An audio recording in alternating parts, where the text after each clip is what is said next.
All right, I have John Salter back on the show now, who's going to be fighting next on March the 12th at Bellator 276 when he meets Johnny Eblen. John, how are you? Good. How are you doing?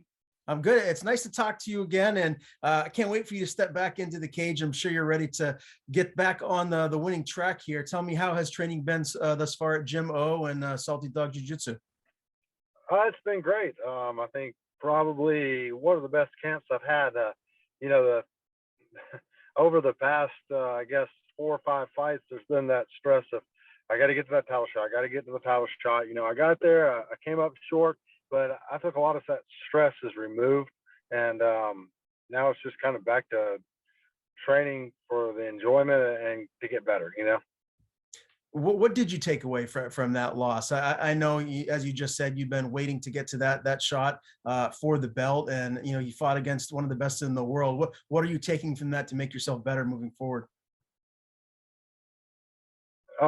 His ability to make adjustments throughout the fight was just unbelievable, and it was like everything he did, everything I did worked once, or you know got me through one thing, and then it didn't work again. And just angles, the way he stepped, the way he moved. So just trying to pick up on that and do a little bit of what he did. Do you feel like with some adjustments that you can make in training that, if you do get another crack at him, that you'll be able to maybe come out on top next time? One of the things that we talked about the whole training camp was how he makes everybody back up from him, and he just kind of walks them down. And we kept talking about what does he do that we don't see on tape, and how do we prepare for it? And we couldn't figure it out. But he kind of freezes everybody right in front of him and makes him just take small steps back. And then once I got in there, I realized immediately what it was that he does. That back hip is always just kind of fainting towards you, so you're always think a kick is coming. And just having that to prep for and understand, I think would be a big change, because that was such a kind of surprising thing through the fight that it was hard to get any kind of rhythm, because it was constantly seeing his hip and leg move. Did you get a chance to talk much to him afterwards? And if so, what was that dialogue like? Just a little bit. Very nice guy. He's just a guy that he's very smart. He breaks down fight. Him and his coaches break down fights very well, and they prep for they prep the right way for every individual. And obviously, the man in question that we're discussing is Gegard Mousasi. He fights Austin Vanderford for the title here at Bellator 275. They just weighed in. Both guys made weight. How do you see this title fight going?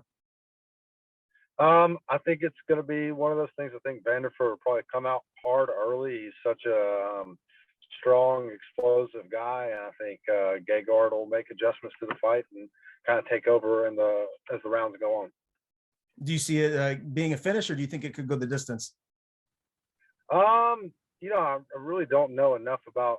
It's hard to say with Vanderford. We've seen him. We haven't seen him really face adversity in a fight, so it's just hard to see. Does he go for broke? Does he survive? Just survive? What does he do? We don't know, so it's kind of hard to say. What will happen once he sees some adversity. Definitely looking forward to that title fight. Now, I did see on your Instagram that you've had Chris Weidman around in the gym training. Tell me how that came about, and how has that been going thus far?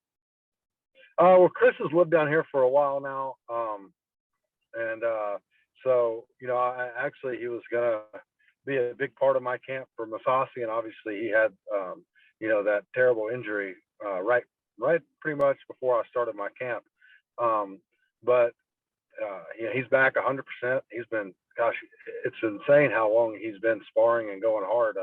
We had a good hard session today. He heals like most people don't, but he's 100%, I think. So do you feel like we're going to see him back in action soon? That was such a gruesome injury. I love hearing that he's back training, going with guys like yourself. Yeah, I think we'll probably see him back sooner than everybody expected. Wow, that's very good.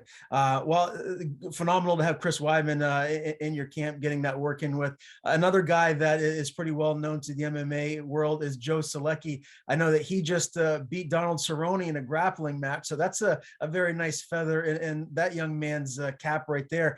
How is Joe looking these days, and when can we expect to see him step back in the octagon? I mean, Joe's one of the hardest workers you ever meet. He's always in the gym, always training. Yeah, great match against Cerrone, like you said. I think he submitted him in like 3.5 minutes. He's just waiting on a call right now. He's ready to get back in there, so hopefully we'll have something soon for him. And as far as just your skill set and how you're feeling in this camp, do you feel like you've taken some new steps or made some evolution to your game here? Is there going to be like any new wrinkles that we can see here at Bellator 276?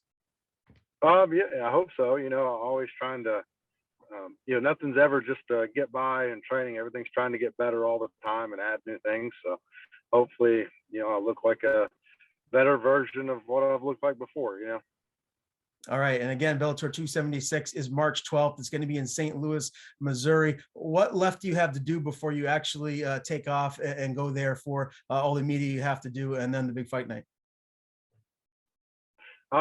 Yeah, I've got obviously, like you said, there's media to do, but I got one more hard week. I got tomorrow and Saturday, then Sunday down, and then one more hard week of training up. And I really think at this point I'm ready to go.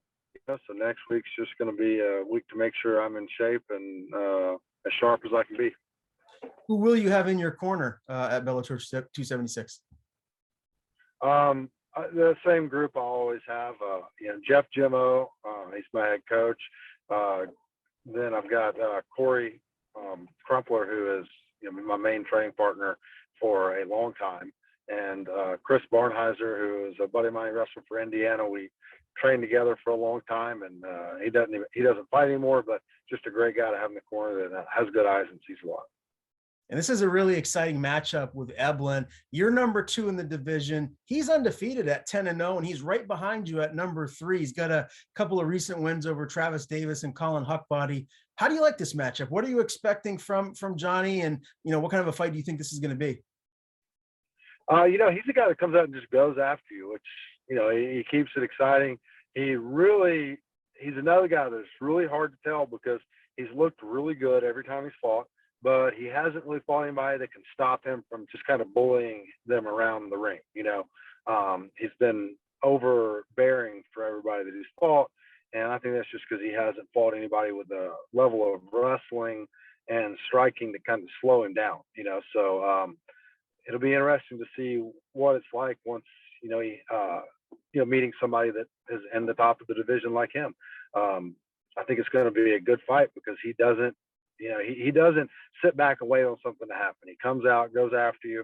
So I got to be prepared for 15 minutes of us just going head to head because he's not going to back up. And John, are you feeling pressure coming off that title loss? Like, do you feel that pressure to get back in the win column? I mean, you never want to drop 2 in a row, but like, run me through what your thought process is as far as that. I think, like I was saying in the beginning, I think it's kind of a big pressure off.